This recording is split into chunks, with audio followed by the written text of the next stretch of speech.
What's going on, guys? This is Rob, and if you're enjoying the content here on my channel, then make sure you hit the like button and make sure you hit subscribe so you can help decide what direction the content on my channel goes in the foreseeable future. Okay, so we are officially getting into Blackest Night, the Blue Lantern Flash story. And this is really cool. It's actually one of the coolest tie-ins to the Blackest Night event, but we're gonna have to cheat a little bit. Technically speaking, issue number 3 of this story takes place after Blackest Night issue number 5, but that's fine. We're just gonna, cook the books a bit and then just sort of throw it in there. But there is a little bit of backstory that I wanna talk about before we get into this, namely the character of Barry Allen and the character of Bart Allen. Now, when it comes to the character of Barry Allen, he was the second version of the Flash. Jay Garrick showed up in the golden age of comics. Eventually, Jay Garrick just disappeared one day and Barry Allen took his place. And then DC used the disappearance of Jay Garrick to explain the existence of the multiverse and so on and so forth. But Barry Allen, as we know him, died during the events of Crisis on Infinite Earths in 1985. And in his place came Wally West, who had been Kid Flash up to that point, but was basically aged up to be an adult and then went forward as the main Flash under the writing of Mike Baron and Mark Waid from 1985,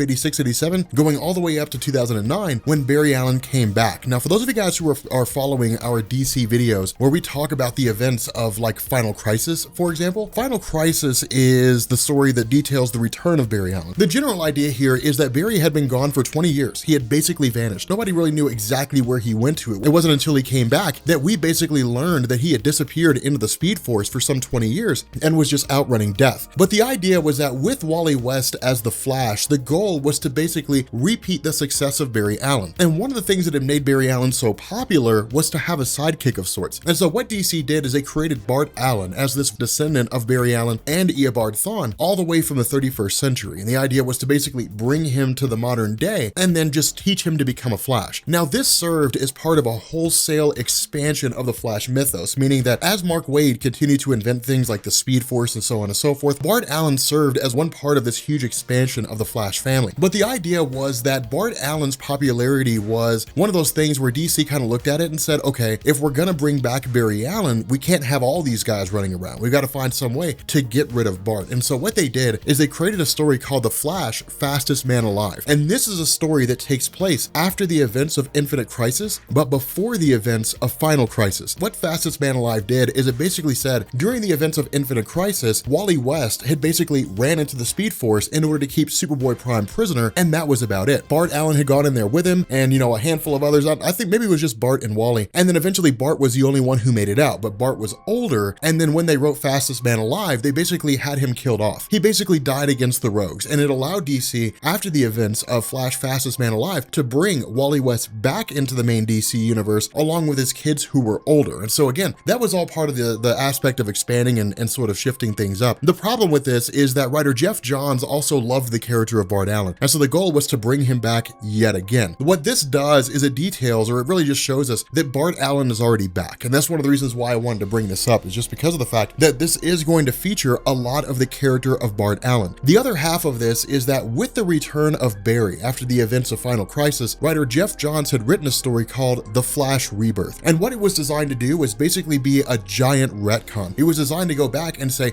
here is an updated retelling of the origin of the Flash. Here's an updated retelling of like Barry Allen's history, so on and so forth. We ended up learning things like Eobard Thawne, the Reverse Flash, had actually gone back in time and basically began instigating all these series of events that would lead to Barry Allen moving to Central City and then ultimately becoming a forensic scientist, and then in turn being doused in chemicals, struck by lightning, which was actually his future self, and then becoming the Flash. And so these are all the things that took place as part of the Flash Rebirth story. It was amazing, but ultimately at the end, Eobard Thawne was basically arrested and thrown into Iron Heights, where he's been ever since. The reason why this matters is because of the fact that, remember, during the events of Blackest Night, this is basically all these Black Lantern rings bonding themselves to the bodies of characters who have been deceased over the years, who have died from any number of different things. Now remember, the whole purpose of Blackest Night is basically for DC to relaunch. It's DC essentially giving rings to every single character who's ever died, resurrecting them, and then deciding which ones they want to keep and which ones they don't. But the idea is that with everybody basically responding in their own ways, Superman, Batman, this sees the return of Eobard Thawne. Now, this is where things really got hairy for a lot of people who were reading the story and didn't fully understand what's going on. Technically speaking, the only way a person can become a Black Lantern, at least initially it was believed, the only way a person could become a Black Lantern is if they were deceased. What this story details is the idea that a person can become a Black Lantern even if they're not dead. Now, this is not the current day Eobard Thawne. Instead, this is Eobard Thawne from the 1970s. This is the version of Eobard Thawne that Barry Allen killed before Crisis on Infinite Earths.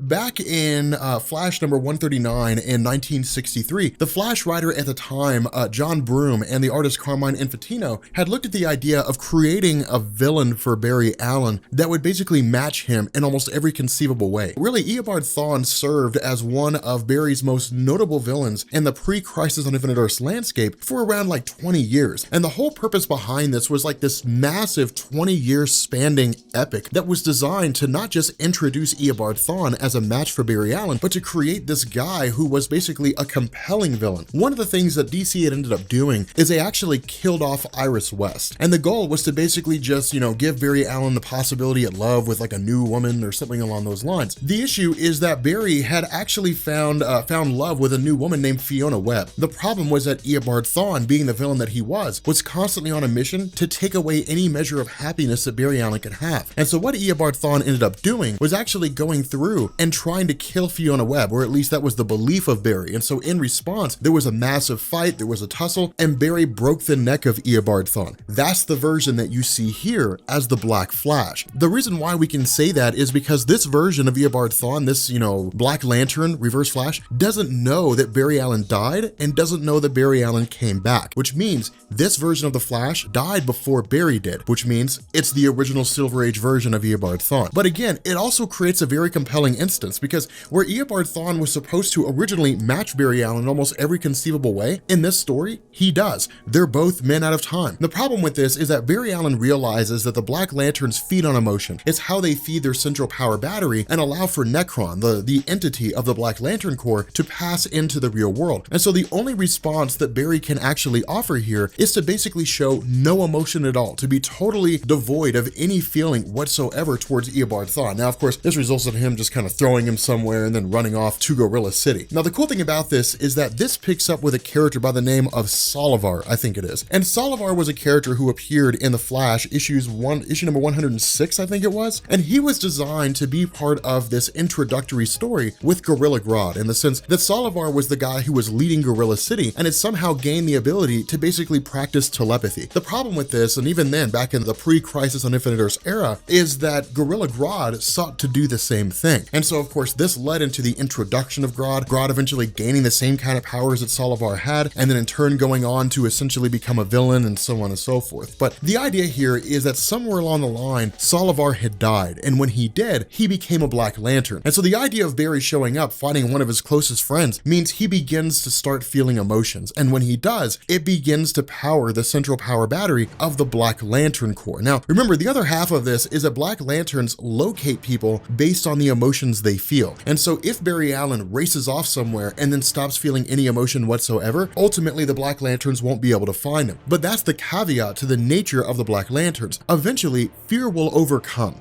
or hope will overcome. Some emotion, even on the most minute level, will be felt, and ultimately that person will be located. And so that's why things are so dangerous here, is because of the fact that Barry Allen is basically fleeing for his life, and despite his attempts or his best efforts to basically try to overcome this whole thing, in the end, he basically ends up falling prey to these various emotions. But one of those emotions is more important than others. Now, before we get into that, I want to sidetrack to the Rogues for a second. For those of you guys who are new to the Flash mythos, they were just a loose-knit band of folks who just didn't like Barry. Once they started working as a team, then they just became the Rogues. But the general idea here is that the roster of the Rogues has changed over the years. With the previous members of the Rogues having died, one of the most important is a character named Golden Glider. Now, Golden Glider is actually the sister of Captain Cold, and the idea was that when she died, it was crushing for his character. And so having her return as a Black Lantern is kind of bittersweet, because what it does is it presents the opportunity that maybe he can find a way to bring her back. But when it comes to Captain Cold, when it comes to him as a character, he's pretty ruthless and he's actually pretty smart. And so he's able to deduce relatively quickly that emotions are what the Black Lanterns feed on. Now, the Rogues and the Flash are fighting on the same side. Now, they're not fighting together, but they are on the same side. The other half of this is that with Nekron being the living embodiment of death, which is to say the entity of the death aspect of the emotional spectrum, the drive is to basically always bring things back. And really, Nekron is more of like a social commentary on the state of DC Comics as opposed to anything else. The idea that superheroes die and then they always come back is essentially this notion of like nothing stays dead. And so it's almost as though Nekron represents this concept, this sort of unspoken ideology in comic book fans' minds that like when a hero dies, they should stay dead. They should never come back. The fact remains here that with Barry Allen basically being this sort of living embodiment of hope, ultimately he's chosen by Ganthet of the Guardians of the Universe and by Saint Walker to become the newest host of a Blue Lantern ring. And this is cool because we end up seeing Blue Lantern Flash. And it's one of the coolest things ever, because when it comes to him being the Flash, moving at super speed, and then being able to fly, it's pretty awesome. The problem with this is that when it comes to being a Blue Lantern, you have to feel hope 100% of the time whenever you have the ring on. If you don't, the ring will abandon you. That's the nature of the ring. The idea of Barry being a Blue Lantern means that he's stuck facing off against Bart Allen. Now, this is why I say we kind of jump ahead a little bit, because in Blackest Night number 5, one of the things that happens is that Nekron basically makes the argument Bart Allen died. He died against the Rogues. He should have stayed dead, but he was brought back. He needs to be with me where all the dead people are. And so the idea was to basically bond him with a Black Lantern ring and then bring him back. Now, there were a ton of other people who were bonded with Black Lantern rings. The whole Justice League was bonded with Black Lantern rings. But the other half of this is that because of the fact that the Black Lanterns basically home in on different emotions, the individuals of Solovar, the individuals of Eobard Thawne, they basically are looking for Barry Allen. And so once they taste those emotions, so to speak, and then realize they're tied directly to Barry, they immediately show up and start running through. Now, this coincides with the arrival of Wally West. And so again, we basically have this whole Flash family. We have,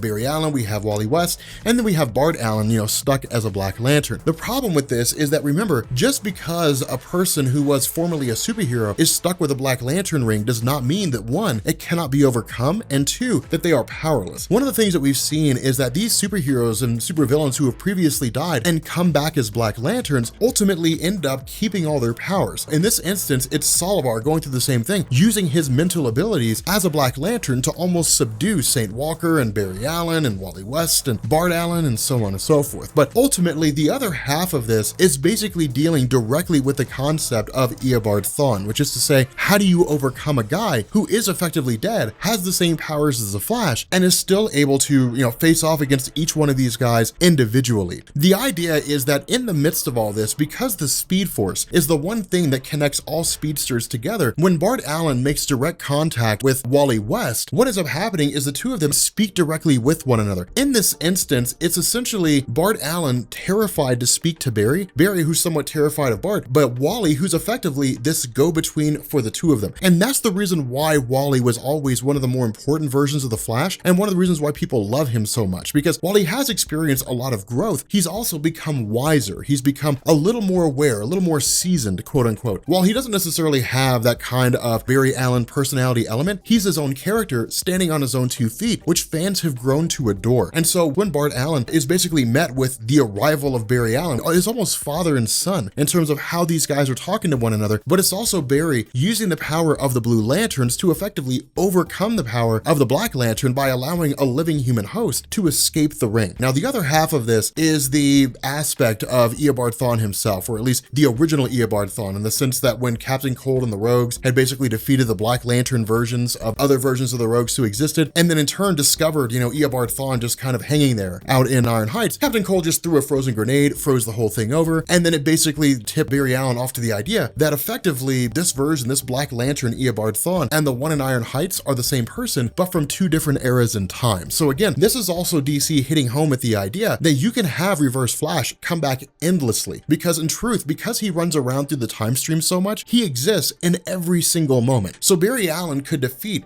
Eobard Thawne as he exists right now, and then within a day have to fight him again, because he's all over the place in the time stream. He's basically made an infinite number of replicas of himself. So the other half of this and the last little tidbit really deals with Digger Harkness, who used to be Captain Boomerang, and of course Owen. And the problem with this is that Owen is basically the son, and his desperation is to bring his father back. The issue is that the Rogues generally have a rule. The rule of the Rogues is that they do not kill women or children. Instead, they basically do whatever it is that they have to do to achieve their goal, but they do not cross that line. Owen has been sacrificing kids to his father under the idea that his father just needs to continue consuming and then eventually will come back to his normal self. This of course is a ruse for his father to basically feed on the emotions of Owen and continue powering the central power battery, which of course means Owen gets what he has coming, in the sense that he's just pushed down into the well by Captain Cold, and then he's just killed by his dad, and then that's really the end of him. But what it does is it sets the stage for this sort of coming together with these various members of the Flash family, in the sense that it is St. Walker of the Blue Lantern Corps, it's Wally West, it's Bart Allen, and it's Blue Lantern Barry Allen racing back in order to gather forces with the Justice League, the Titans, whatever superheroes are left, for the purpose of bringing down Nekron